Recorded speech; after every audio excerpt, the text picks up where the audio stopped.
Hey everybody. So I was hoping that when we taught vent basics, I could just do ACVC and that was all you guys were going to need to know and we'd be done and good to go.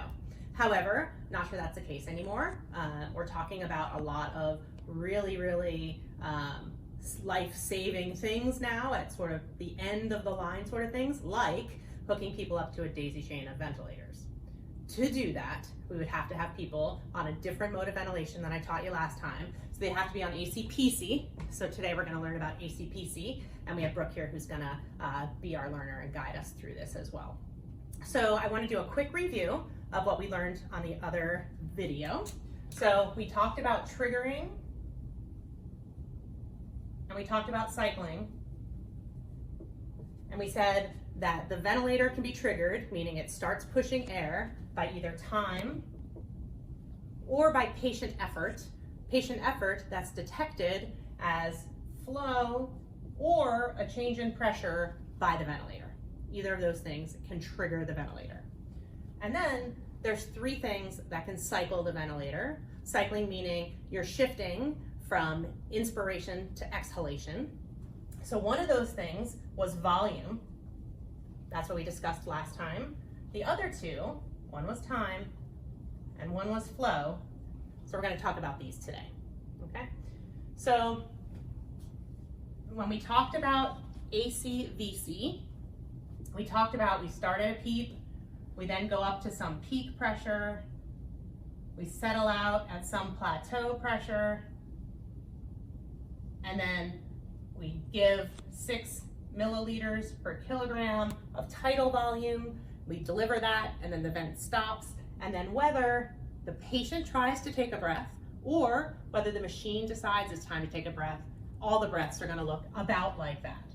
So if it waits a little while, it's going to look like that. If it happens right away, it's also going to look like that. Okay. We said to do this, to order this, we had to say to the respiratory therapist that we want to have someone on ACVC. We then had to talk about a rate, a tidal volume, a rate, a tidal volume, a PEEP, and an FiO2. And this is what the machine was going to do. And then we had to talk about what the patient was going to do with those settings. So here we had the patient, and we said that we needed to know the respiratory rate, the peak pressure, the plateau pressure, the ABG, and the saturation. Okay?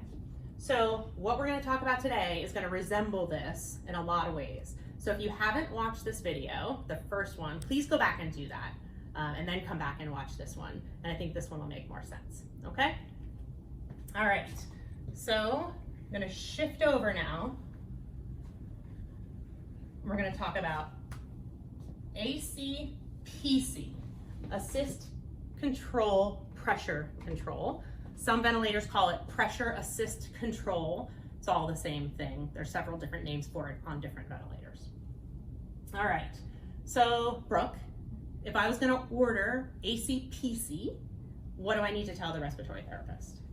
You need to tell them what your pressures are, so your high and your peak. Okay, so I call it my PI, which is my inspiratory pressure. My PEEP, what else? You're also going to have to give them a rate. Okay, perfect. A respiratory rate. What else? And an FiO2. Perfect. And we're always going to start with our mode. So we're going to say ACPC, respiratory rate, an inspiratory pressure, a PEEP, and an FiO2. Just like we said for ACVC, these two are going to be your ventilation parameters. And these two are going to be your oxygenation parameters. Okay, so that's what the machine's going to do. What do I need to know about what the patient's going to do with it? So you're going to need to know. So I want to know the patient's actual respiratory rate. Right. Right? Mm-hmm. What do I need to know? What is this pressure going to generate? It's going to generate a volume. So Yeah. look at their volumes. So I need to know the volume that the patient is generating with it. I need to know my ABG, and I need to know my saturation, okay? So same as before, the respiratory rate the machine is doing, respiratory rate the patient is doing. Before, we set a volume, and then we looked at what pressures were generated by it. Now we're gonna set a pressure and look what tidal volumes are generated by it.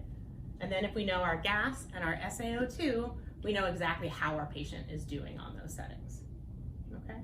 So for example, if I have a patient that's on ACPC at a rate of 12, an inspiratory pressure of 15, a PEEP of 5, and an FiO2 of 100%, and on that, they have a respiratory rate of 15, a tidal volume of 420, an ABG of 7.4, 38, 75, and a SAT of 95%.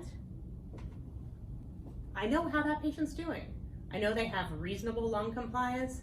With only a pressure of 15, they're generating a pretty good tidal volume. I know they're oxygenating well, they're ventilating well, they're breathing over the ventilator, so their own brainstem's intact, they're able to generate their own breaths. So that gives me all that information just based on that, okay? So how this ends up being a little different than ACVC is, so here we're gonna start at a PEEP.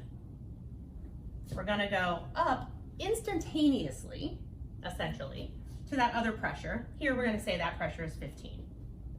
Then how is my breath gonna know when to shift from inspiration to expiration? Do you know? Change in pressure.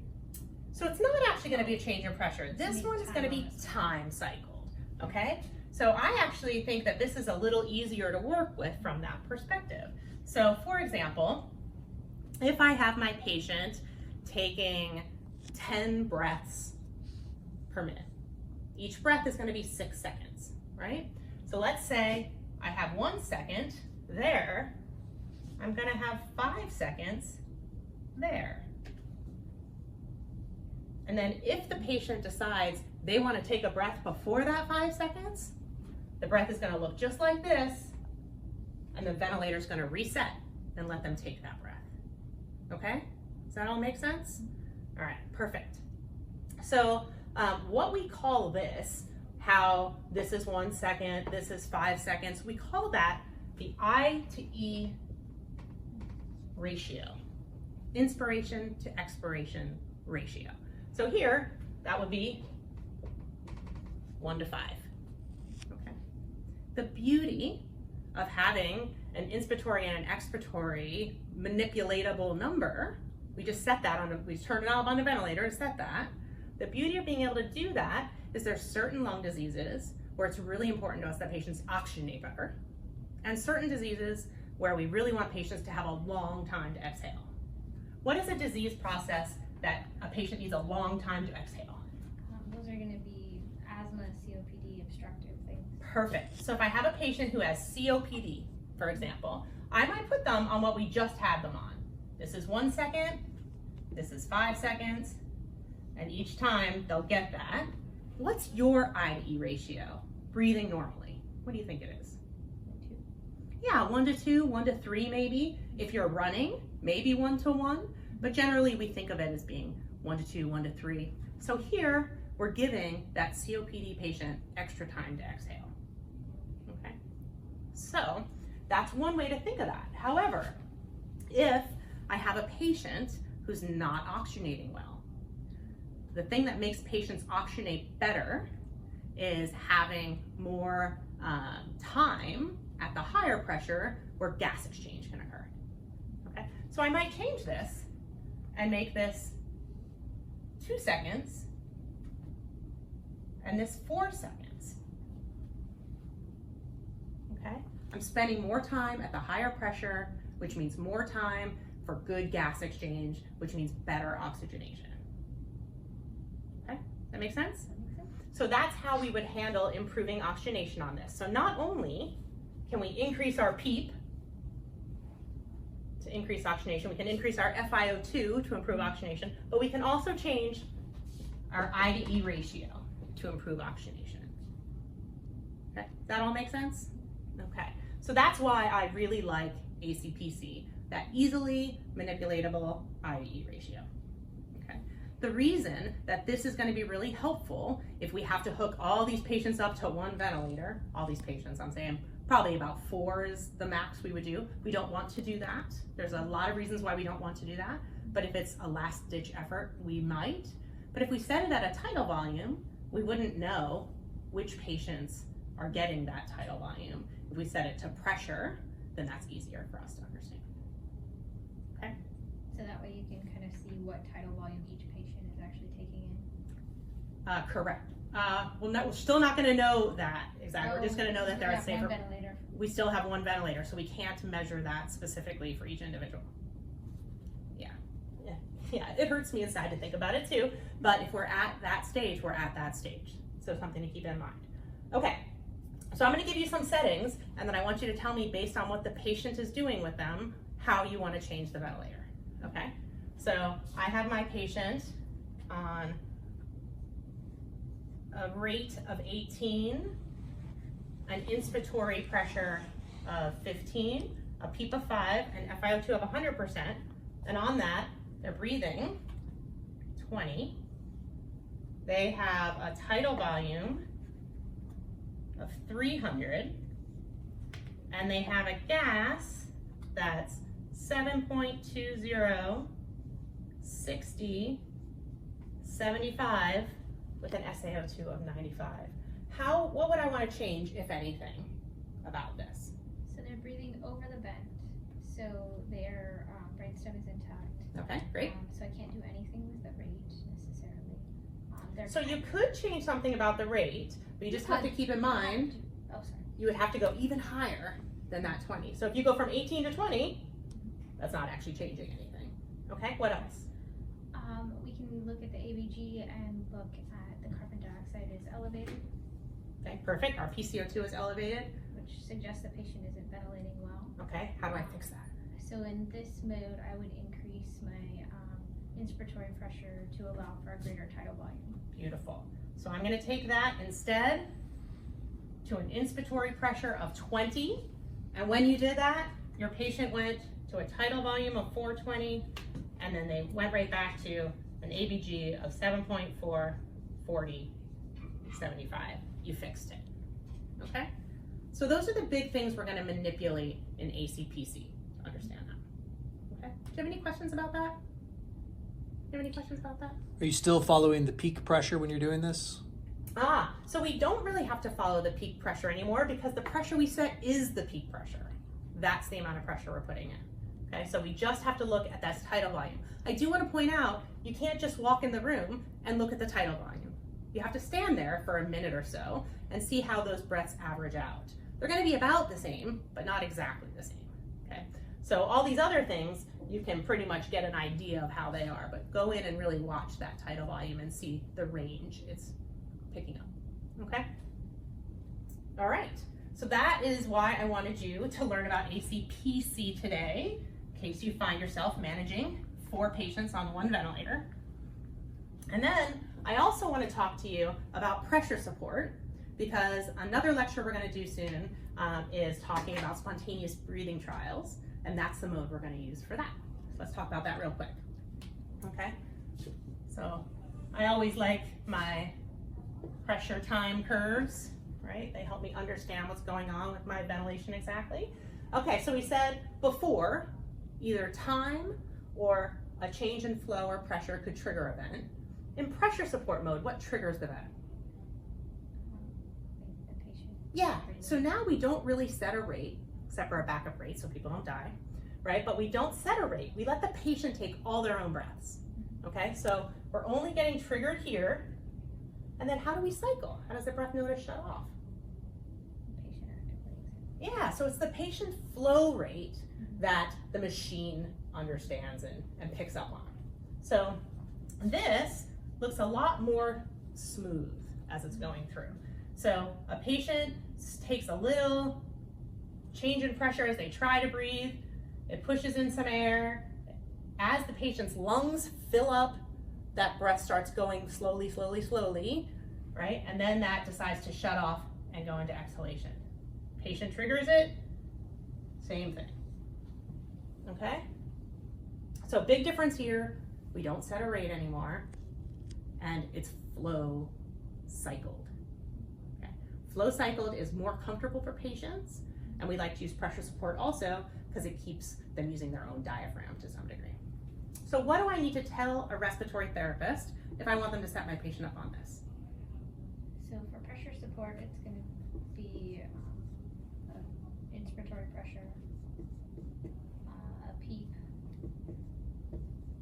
an FiO2, and then the backup rate. And then a backup rate, which we set into it, usually like 4 or so, 4 to 6. Okay, so, but not really the rate that we're expecting them to use. And then what do I want to know about what the patient's doing with it? This is the machine, what about the patient? So you want to know their respiratory rate, their tidal volumes, their ABG, and their oxygen. Beautiful. Yep. Is exactly right. Okay, so if I have my patient on pressure support at an inspiratory pressure of 15 and a PEEP of 5 and an FiO2 of 40%, and on that they have a respiratory rate of 15, tidal volumes around 400, altering a little bit but not dramatically, maybe between 350 and 450.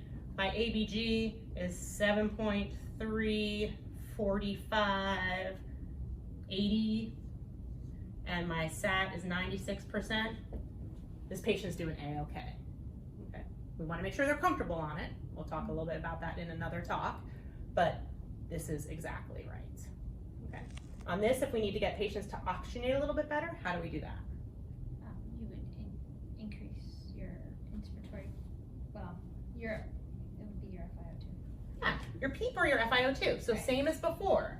These are still my oxygenation parameters, but now this is my only ventilation parameter.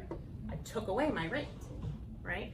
So now if I find that my patient is doing 7.2 and 60, and I don't want to change the mode, I just want to make them ventilate better, what do I do? So if you just want to make them ventilate better, you increase your inspiratory pressure. Beautiful. That is exactly right. So I would go up to an inspiratory pressure of 20, which would probably take my tidal volume up to maybe 450, and hopefully take my gas back to where I want it.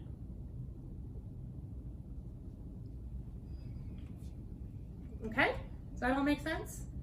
Okay, so those are our 3 basic modes of ventilation: ACVC, ACPC, and pressure support. We'll talk about one more advanced mode a little bit later, but thanks for learning this because you're going to want to know it if we do that daisy chain stuff. Okay, thanks so much for coming.